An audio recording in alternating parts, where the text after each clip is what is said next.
স্ত্রীর পরকীয়া প্রেমিকের সাথে বিয়ে হওয়ার বিষয়টি সইতে না পেরে গলায় ফাঁস লাগিয়ে আত্মহত্যা করেছেন শাহীন হাওলাদার নামের এক প্রবাসী যুবক। আজ মঙ্গলবার সকালে বরিশালের বাকেরগঞ্জ থানা পুলিশ প্রবাসী শাহীনের মরদেহ উদ্ধার করে ময়নাতদন্তের জন্য মর্গে প্রেরণ করেছেন। মৃত ৩৮ বছর বয়সের ওমান প্রবাসী শাহীন হাওলাদার বাকেরগঞ্জ পৌরসভার ৮ নম্বর ওয়ার্ডের বাসিন্দা হাবিব হাওলাদারের ছেলে। মৃত শাহীন হাওলাদারের ভাই আমির হাওলাদার জানিয়েছেন, পৌরসভার ৭ নম্বর ওয়ার্ডের বাসিন্দা মোতাহার হাওলাদারের কন্যা খুশি আক্তারের সাথে প্রায় ১৫ বছর পূর্বে তার ভাই শাহীনের বিয়ে হয়। দাম্পত্য জীবনে তাদের ৩টি সন্তান রয়েছে। কর্মের সুবাদে শাহীন ওমানে যাবার পর তার স্ত্রী খুশি আক্তার বাকেরগঞ্জের ওয়েব ফাউন্ডেশন নামের একটি এনজিওর কর্মী গলাচিপার বাসিন্দা জাহিদের সাথে পরকীয়া সম্পর্কে জড়িয়ে পড়ে। গত ২৮ জুন শাহীন ওমান থেকে দেশে আসেন। আমির হাওলাদার আরো জানিয়েছেন, সে বিদেশ দেশ থেকে ২৮ তারিখে আসছে।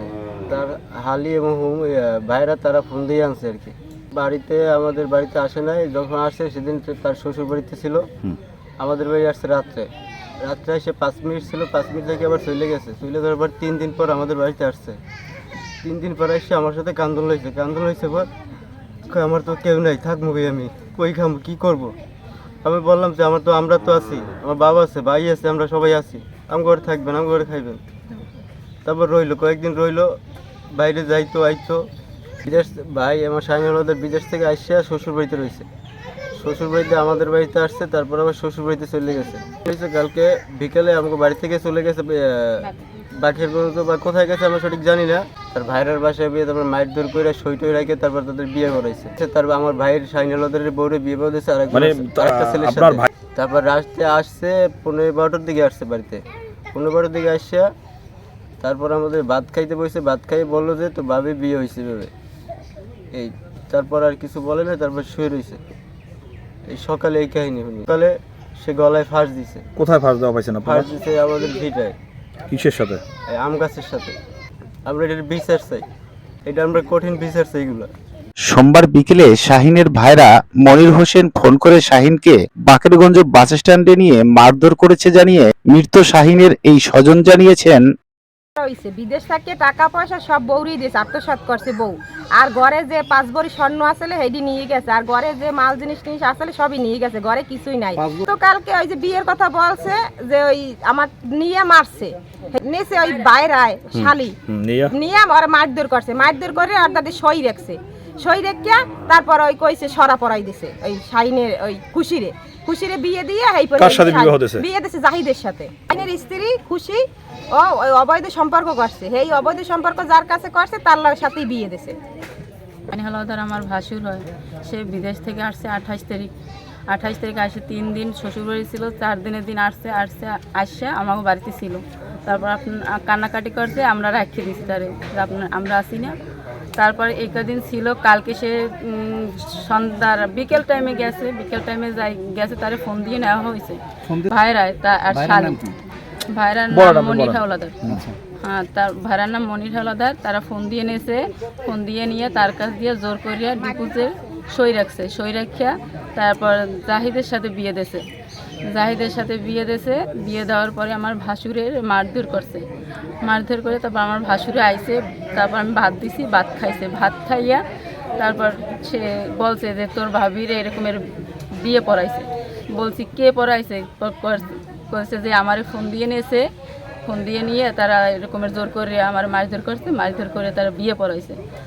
এই করে তারপর ভাত খাইছে, ভাত খাইয়া গেছে, শুইছি। তারপর আমরা শুইছি। তারপর আমার ভাসুরে আর সকালে উঠে দেখি সে ফাঁসি দেওয়া। মারধরের অভিযোগ অস্বীকার করে মৃত শাহীনের স্ত্রী খুশি আক্তার বলেছেন, আমি গত 2 দিন ধরে বাড়িতে নাই। আমার বড় বোনের বাসায় ছিলাম কি কারণে ওনারা আমি আমার বাসায় আনছি রবিবার রাত্রে। আপনার স্বামীকে? জি, বলছি যা গেছে তুমি বাসায় আসো। কি নিয়ে গ্যাঞ্জাম হয়েছিল আপনার সাথে? গ্যাঞ্জাম হয়েছিল, আমি ডিভোর্স দিছি আজকে 2 মাস হয়ে গেছে। 2 মাস আগে ডিভোর্স দিয়েছেন আপনার স্বামী? ডিভোর্স দিছি, হ্যাঁ। এরপর আবার ডিভোর্সের পর আপনি আবার আপনার বাসায় আনছি যে আমার ভাই বলে, বোন বলে, সবাই বলে যে যাই হয়েছে 3টা ছেলে মেয়ে আছে, এদের মুখে দিকে তাকাই তুই আর আবার আন। মানে এই 10 দিন বিদেশ থেকে আসার পর আবার আপনার সাথে উনি স্বামী স্ত্রীর মধ্যে আপনারা ছিলেন? হ্যাঁ, ছিলাম। থাকার পরে উনি রাত্রে আমার ফোন দিয়েছে, খুশি আমি বাসায় ঘুমাইতে পারি না, বিছানা শক্ত, আমার একটু আমি কে তাহলে বাড়ি যাও, তুমি তো যত ঝামেলা করলা, তুমি ধৈর্য ধরে থাকতে পারলা না, আমি তোমার কইছি তুমি কিছুদিন ধৈর্য ধরো, মানুষে তো বিভিন্ন ধরনের কথা বলে, কিছুদিন যাও আমি এটা মিসল করবো, নাইলে আমি একটা লোন করতে আছি, লোনটা করা হয়ে গেলে আমরা ঢাকা যাবো। আমি বাসা আসার পরে ওনার সাথে আমি এক বিছানা রয়েছি, থাকার পরে আমি ঘুমাই গেছি। আমার গায়ে একটা স্বামী স্ত্রী ঘুমাইলে যা হয়, একটা মেয়ে তার গেঞ্জি আর আমার এই সেট কম্বল গায়ে দেওয়া। উনি আমার ওই ছবি তুললে রাত্রে আমার বোন আমার কাছে পাঠাইছে, আপনার শালি আমার কাছে সংসার করবে না, সে আমার বুকের মধ্যে ঢুকে ঘুমাইকা। আমার দুলাভাই যখন এই কথাটা আমার কইছে, আমি ওনার উপরে রাগ হয়ে গেছি। রাগ হয়ে যাওয়ার পরে আমি কইছি, তুমি যাতে এই কাজটা করতে পারছো, তোমার লাগে আমার কোনো সম্পর্ক নাই। গতকালকে না পরশু দিনকে আমার দুলাভাই নিয়ে গেছে, খুশি আমার বাসায় আছে, চল আর রাগারাগি থাকবে না করে নিয়ে গেছে। ওনার সাথে কোনো রাগারাগি না, জ্ঞান দাম না। ওনাদের ঘরে আবার ইলেকট্রিক কাজ চলে, যার কারণে কোনো কথাবার্তা হয় নাই। বাঁকড়াগঞ্জ দিয়ে ফোন দিয়েছে আমার বোনের জামাই, এই ঘটনা ওই পলাশ আইছে।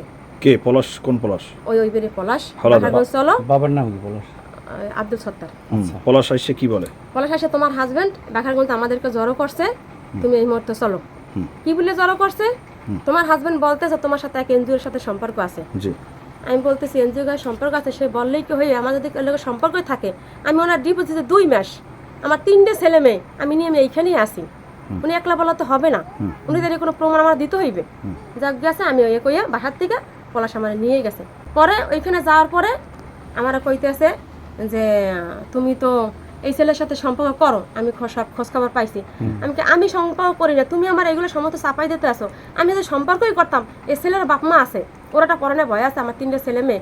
ওনার সায় সক্কর নিয়ে উনি আমার ওইখানে বসে, ওই লোকজন ছিল ওদের মাধ্যমে আমার বিয়ে দিয়ে দিয়েছে। ওনার আমার ফোনে দেখছে, উনি আমি ওনার সাথে একটু কথা বলছি, হ্যাঁ কথা বলছি, মানে একটু সম্পর্কের মতো ছিল। কিন্তু আমি যে ওর সাথে চললে যাবো, চললে যদি যাইতাম আমি শেয়ার করতাম না। আচ্ছা, রাজি ছিলাম, এখন ওইখানে বসে তো আমার রাজি হইতে হইছে। প্রায় মনে করেন মাস 2-3 মাসের সম্পর্ক। হ্যাঁ।